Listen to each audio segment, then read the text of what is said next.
Well, before we start, I just want to say I really like your sweatshirt. I have some more Roger memorabilia, but maybe for some other time. I chose the player first, but it turned out I was the only one. And Family thankfully, was rebellious. thankfully Edberg won that day. So, and immediately, without worrying about cost or where my meeting or next day, I had a very important presentation for which I had traveled. But I said, no, I have to watch this match. He will just toss the balls 2-3 times, not unlike other players who will probably toss a lot more times. Or, We all know who you're talking about. but What I understood from that is if when you're watching TV, there are too many distractions. You have to watch the other player. You have to listen to the yeah, commentary. Leander is so electric. He's everywhere. Has He's another the way. Roger of doubles. Yeah. Today, we are in place for a real treat. A great story which we are going to listen. And Adish, you know who is coming. Yeah, I just know that finally I think we are going to meet a Roger fan. A Federer fan. Yeah. Let me tell you, he's not just a Federer fan. He has actually watched Federer live. Wow. So let me introduce. So today, we have a truly remarkable guest. Someone who is going to take us through this great story. A former junior player once dreamt of pursuing a professional career. However, when he chose not to do that, he went on to build an exceptional corporate career, making his mark in the business world. He is an alumnus of one of India's most iconic institutions, the IIM Calcutta. So without further ado, let's extend a warm welcome to Ashutosh as he takes us on a roller coaster ride of emotions today. So good to have you, Ashutosh. Welcome to Pleasure to be here. Very good afternoon. And first of all, before we start, I just want to say I really like your sweatshirt. I have some more Roger memorabilia, but maybe for some other time. Yeah. So first of all, being a big Federer, so I don't think it is any secret. I'm a huge Federer fan. So why Federer? I mean, of course, we all know the multiple reasons that you can follow Federer, but why do you think you are a Federer fan? So it's generational thing, right? My first introduction to tennis was when my dad asked me to sit and watch a match, and I didn't even know who the players were, but I chose to side with one player, and incidentally, my entire family was supporting the other players. So it was actually a Wimbledon match between Stefan Edberg and Boris Becker. And somehow I was on the Stefan Edberg side of things, and my entire family was on Becker side of things. So it's probably that style of play, serve and volley, a single-handed backhand, the whole elegance of it. And I like players who are more attacking, who look to finish the point rather than defend and let the other player make the error. So when Federer came in, and I still remember that Federer-Sampras match, right, which is always called as a change of guard moment, right? That was the moment when I really took up to Federer, and I have been a very close follower of his journey from that time onwards. I thought the entire family was supporting the other player, so you must be rebellious in a way as well. I chose the player first, but it turned out I was the only one. And Family was rebellious. thankfully Edberg won that day. So And with Federer, there is no question, he has been winning all the time. Yeah. that helps. Yeah. Cool. So what's maybe, even to start, a quick question is, what's your absolute favorite Roger Federer moment? Okay, there are many, but when I think of it, right, there is one moment in Federer's journey which was a turning point for him, right? We always saw Federer as a GOAT. He sort of distinguished himself so much from the Sampras and pre-Sampras, if I may, right? Because when Sampras left, 14 was the benchmark, and we always knew Federer will sort of break it. And Federer, when he came in, right, he had the game which was level above the peers, right? And then you saw Nadal sort of coming in, and Nadal, I don't know whether it was intentional or otherwise, but he found that advantage that his natural lefty swing was jumping high onto Federer's backhand. And in the initial years, he was challenging more on clay. But later on, the momentum shifted in Nadal's favor even on other surfaces, right? And so that pivotal 2017 Australia Open final, right? When Federer came back from injury, right? And he had not won a slam for a certain point in time. We always knew that in a fifth set, at least in the last 2-3 years, it had been always advantage Nadal. And then he went down 3-1. I literally got a very bad scolding from my mother when I started shouting and Federer won. I knew my entire society would have probably heard me. I was so elated. And that match was important for so many dimensions. A, he was coming back from injury. Second, that was the first time. Federer is a very stubborn player. And that was the first time he changed to that 98-inch racket, right? He was playing with the Right. Yes. 95-inch racket, right?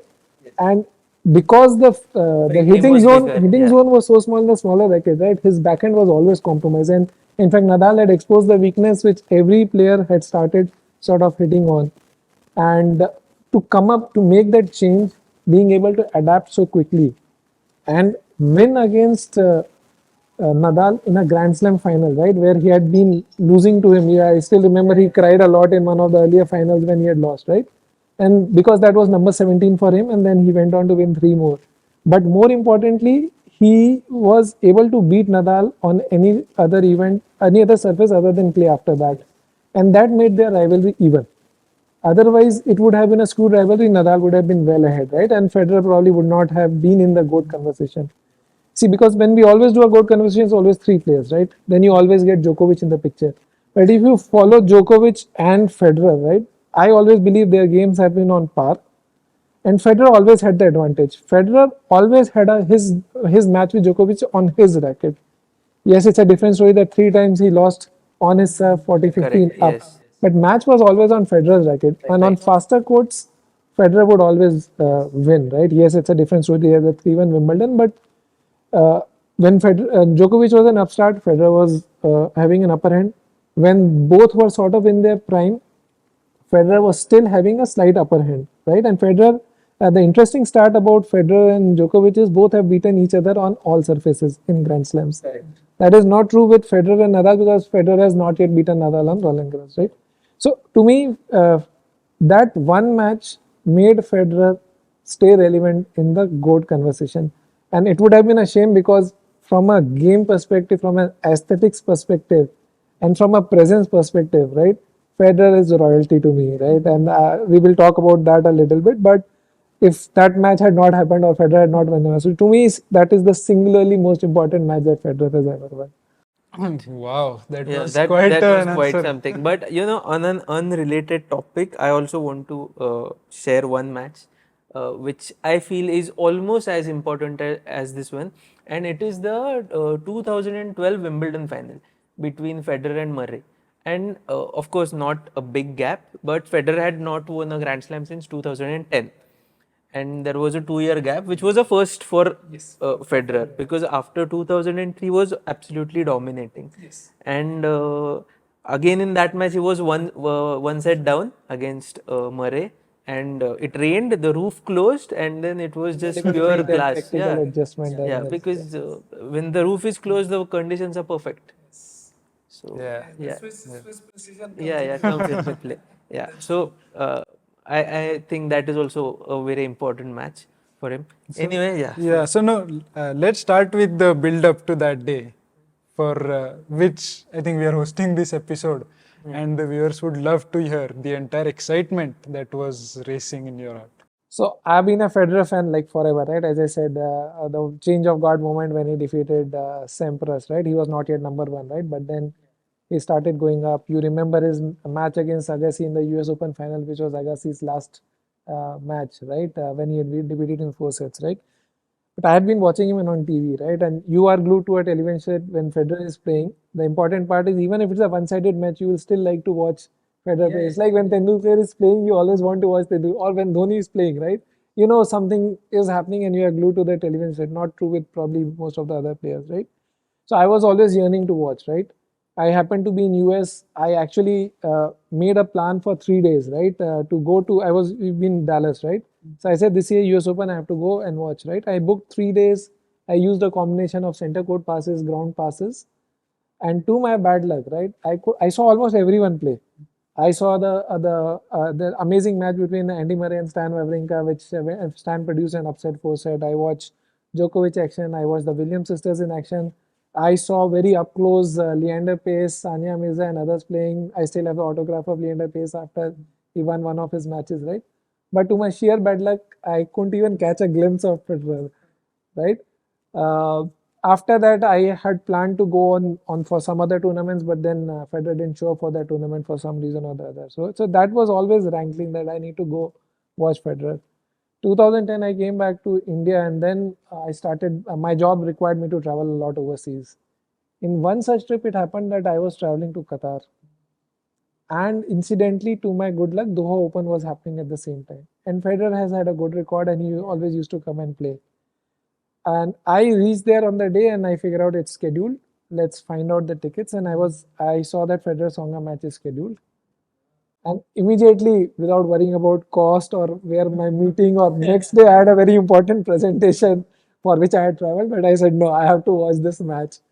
So booked the tickets, and that was first time for me in Doha, right? And that was first time for me in any Middle East country for that matter. I had passed through Dubai airport a lot of time, but you hear a lot of things about, and I'm talking about 2012, right? That if you're going in Gulf countries, a lot of restrictions going on, which I said we'll figure out. I booked the tickets in the evening. I went there, and you could see the buzz, right?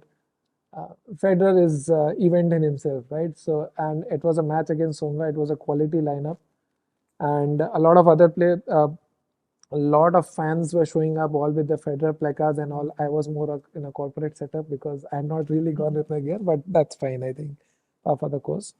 Uh, and as I was sharing earlier in our offline conversation, right, you want to find seats which are not too close, not too far. To my luck, I was sitting on the side where I could watch both sides of the play, and so I had taken the second tier kind of a seat. It's not the immediate, but I was on the first row of the second tier. So it was sort of a perfect viewing position, right? And when Federer entered, right, there was one more match before we saw it was a good match. We enjoyed a good tennis, right? But when Federer entered, right, you could see the time stopped, everyone erupted in joy, and there are certain people who have to make an effort to make themselves recognized or registered. Federer walks in with a natural aura, right? He just comes in with his bags, he puts his racket, starts hitting, knocking, and it was almost like silence. Everyone was in awe. Federer is here, right? And at that time he was wearing some funky blue color sneakers. I distinctly remember, right? That was also sort of adding to his look. It was a colored attire, right? Wimbledon is all white, and in other places you can choose what you want. So he had a very good attire. So you were like in also. I didn't even realize by the time match started because I was so focused on just observing Federer that all the warm up, toss, everything happened, and then sort of match started. So yeah, it was like you thank heavens, you thank your stars, and I knew that the window was closing fast, right? Because it was at that time nobody thought that players can play slow so deep into the 30s, right? Early 30s always meant retirement. So we would always think that he would probably play for, and this was year 2012. I was of the opinion he'd probably play another couple of years, and then he will probably also like Sampras and all others before him go into the sunset, right? And it was sheer pleasure that later on he continued to play so long. But yeah, so for me it was like you write down a few moments in your life which are like very distinctive. That was that moment for me that okay, I'm getting to work. Yeah, and it was 2012, meaning I think absolute prime, right? Yes. Yeah, absolute prime. So that must have been fantastic. So any other fans, I think you saw, or everybody must have been so excited, but anything you distinctly remember about the fans there? I think it was a one-sided crowd. So as in you can almost feel for Songa, but then I think almost every player on the planet knows that when they play Federer, anywhere they play, right? Even Andy Murray knows that when he plays in Wimbledon, that Federer will have more support than Federer he is the will have. home favorite wherever he So goes. I think people have resigned to that fact, right? So it was a very one-sided crowd. You could see people with placards, but I was new in the city, so I was like, rather than looking around, I was zoned in. Everything else was blurry for me. I will admit, I wasn't even watching what Songa was hitting. I was just watching Federer dance. He doesn't move. He dances.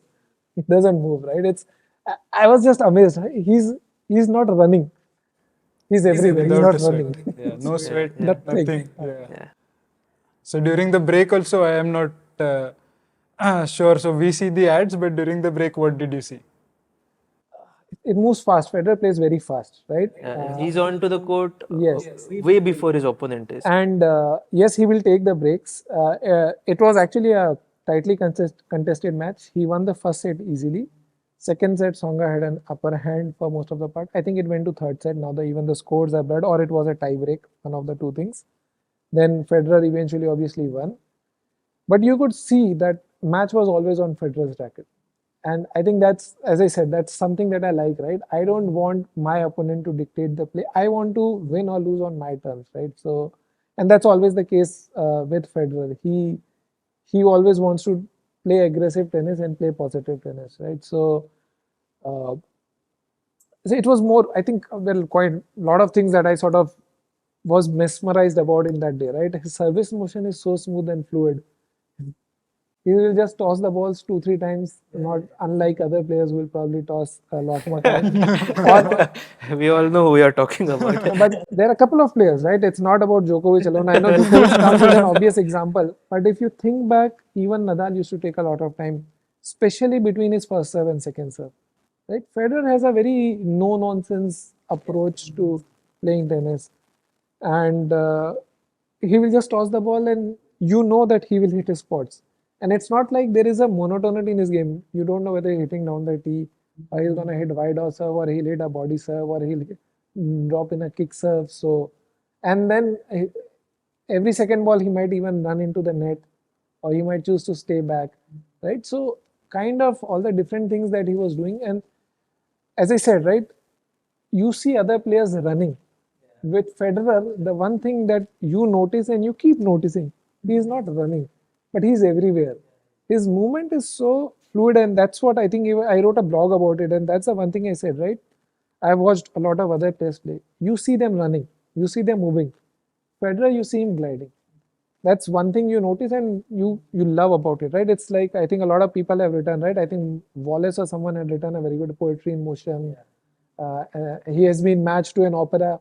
All those things fall short when you are watching him in person, because he's doing that and much more. The other thing is, right, I don't know how to describe it, but when he hits the ball, right, there is like he's dismissing the ball. There is that disdain, right? Flick here, a flick there, and then he's ready for the next shot. It's not like he's winding up and then he will take the full curl. It will be a fluid flick, right? So it's that almost like, okay, ball, how dare you come this side? Let me flick. No, I like the word you used. He dismisses the point, yeah. And he is a true Federer fan. He doesn't even remember the score. He doesn't even remember watching Tsonga play. Honestly, I didn't bother. I didn't even look on that side of the court. If Federer was playing on this side, I was glued on this side. If Federer was on the other side, I was glued on that side. So let me ask you, how different it is when you see him on TV. And so you covered some points, but in person versus in TV, what are the three key things, let's say? Or any one thing that we don't get to see on TV that you noticed specifically. I'll say the big difference, right? Obviously, I would rate 1:10 watching him live to watching him on TV. Watching him live is like 10 on 10, watching him on TV is 1:10. Even that 1:10 is probably better than watching most of the other players, but that's the difference I would call out, right? I think it's the complete package, that kind of thing, right? You just like it, right? But if I have to talk in favor of on TV, you get to see so many replays, right? And you get to appreciate probably the opponent's play also, and you get to hear some commentary. When you are watching in live, as I said, right, probably if I had watched more matches, I would probably have been more settled. I could have given a more rational answer to your question. This occasion, it being my first, I was probably just watching and I was thinking, okay, I should probably be hitting ball fast. My rotation has to be like this. And I think that single-ended backhand, right? Unfortunately, it's no longer competitive. And I don't think any of the new players should even pick that up. But I think Federer and to a great extent Wawrinka were last real proponents of a single-handed backhand. Cool. So, Yeah, so that yeah, was- yeah, so that 1:10 comparison is. Actually, yeah, I was a bit disappointed with that, but thank God now Federer is retired. So no more watching 1 on 10 tennis. No, who needs commentary when you are watching in live? Yeah, So exactly. those factors Yeah, won't and matter. plus you can completely focus on Federer. Yeah. What I understood from that is, if when you're watching TV, there are too many distractions. You have to watch the other player. You have to listen to the commentary. So you are watching a match. Otherwise, you are only watching Watching Federer. Federer, yeah. So it's just too many distractions. So yeah, that pretty much sums up everything. And since yeah, one more thing, you also mentioned how you went to watch the US Open, but you didn't get to watch Federer. So I know this is a biased question. I am a Federer fan. He's a Federer fan. But how different is it watching a Federer match versus watching other top players match? Even the likes of Nadal, Murray, Joko. See, a good match is a good match, right? As I talked about, right? The two matches that stand out that are still fresh in my memory when I watch US Open, right? Although I saw Djokovic play Isner, but that was pretty much a one-sided affair. Djokovic, it still went to four set, but the boom boom aces and then that was the match, right? The Murray Wawrinka match was really good. You could see the effort both the players were putting in, and as I always said, Wawrinka's backhand is also a thing of beauty, right? He can put bombs from anywhere on the court. As there's so much contrast in the single-handed backhand between Federer and Wawrinka itself, right? And then on women's tennis, right? I saw a very good match which finished almost like 2:30 or 3 a.m. in the morning, and Arthur Ashe Stadium, I had bought the cheapest tickets, right? Honest admission at that time, right? Arthur Ashe is a huge stadium. So if you're sitting on the top floor, it's like you're sitting on 20th story and watching a match. It looks very small. So you are more relying on the giant screen. But the good part about that match was it was night time. So first match was Djokovic and Isner. That match gets over, half the stadium is empty. So US organizers allow all the fans to come closer to the match. By the time that the Dementieva match was in the third set, I was sitting just behind the players, right? It's a very different feel to see the players so up close, and it was real competitiveness. So competitive tennis is always competitive tennis. It's good. Just that since you asked the question, when Federer comes into play, it's divine, right? For me, there's the fan bias that sort of comes into play. Yes, I'm watching tennis, but I'm more interested in Federer winning. So that depends, right? But one thing I can vouch for that stands out for me was I saw a lot of doubles at that time, right? And I am still puzzled as to why doubles is not popular. Watching quality doubles live is so much fun.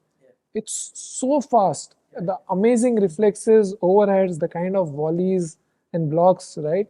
So, if one thing you have to appreciate, right, in Grand Slams, if anyone is going in the future, right, plan to watch some of these doubles matches. They're always very easy to catch any player because somehow it doesn't get the merit it deserves. I know Brian Brothers probably became hoarse shouting, watch more doubles. But that was my one takeaway. Watching doubles live of quality players, even mixed doubles, and especially men's doubles or mixed doubles, right? Women's doubles, you may not still see as much volume, but mixed doubles or men's doubles, especially, amazing.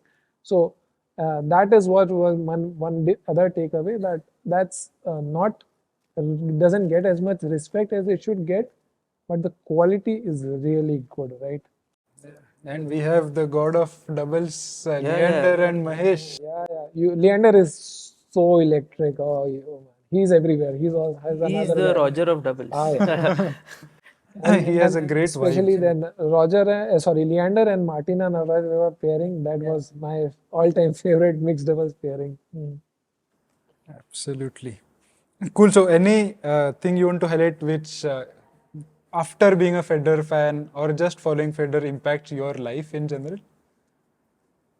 I think it's there are a few things that you can carry, right? How to carry greatness or how to carry success, right? Uh, yes, Federer had his early tantrums, but once he realized that he's an ambassador of the sport, right? Once he reached that number one status, right? It's not about just the on-court activities, what you're doing in the interviews, what he's doing with his foundation, what he's doing in general in terms of engaging with the wider community, right?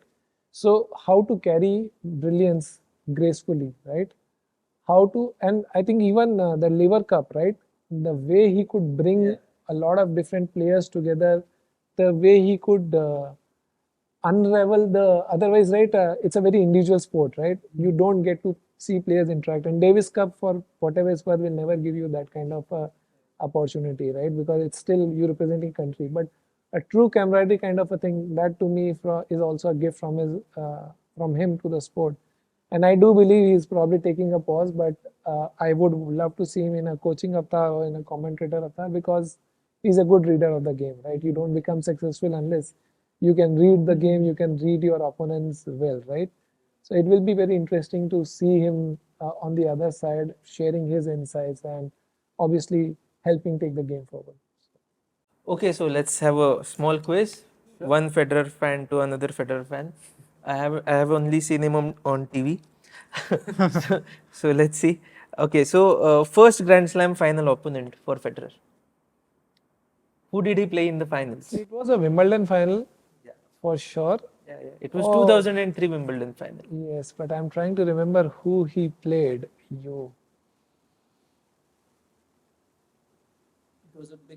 Hewitt, Luton Hewitt? No, Maratha. Yeah, no, very no, close. Big server. yeah, Pat Rafter. No, compatriot. Australian, but big server. I think we'll have to give it to him. He's just not getting the name, but he's tall guy, big server, Australian.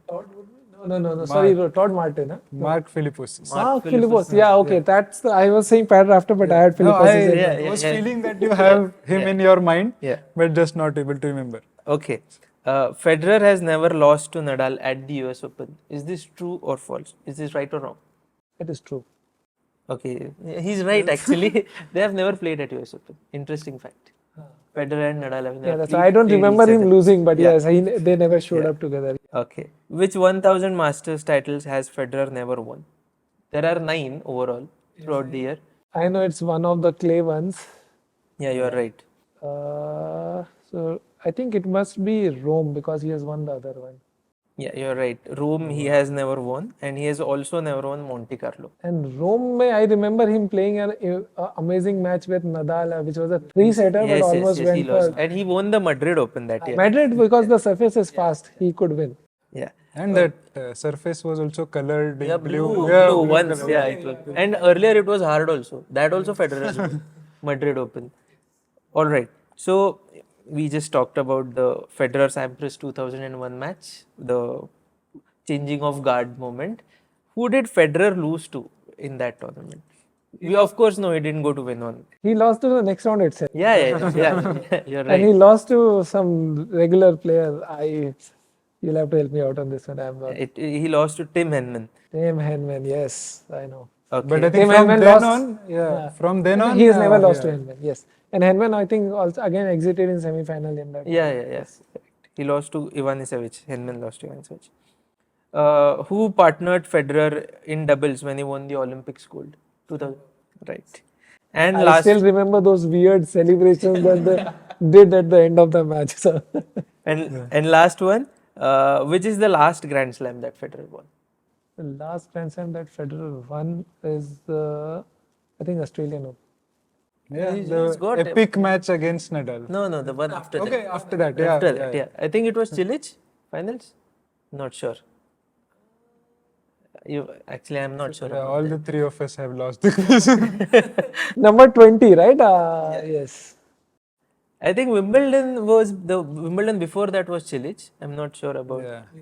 Yeah. We'll have to search for that. Cool. On that As note, I said, right, when Federer plays, you have Yeah, tend you to don't look forget at who's on the that. other side. right. Cool. So on that note, thank you so much, Ashutosh. It was a pleasure hearing the experience from you. And of course, your story reminds us of the incredible impact that certain people can have on our life. So thanks for sharing that with us. And thanks for your time to Tennis Pleasure Bites. and reliving all those memories. So thank you for having me.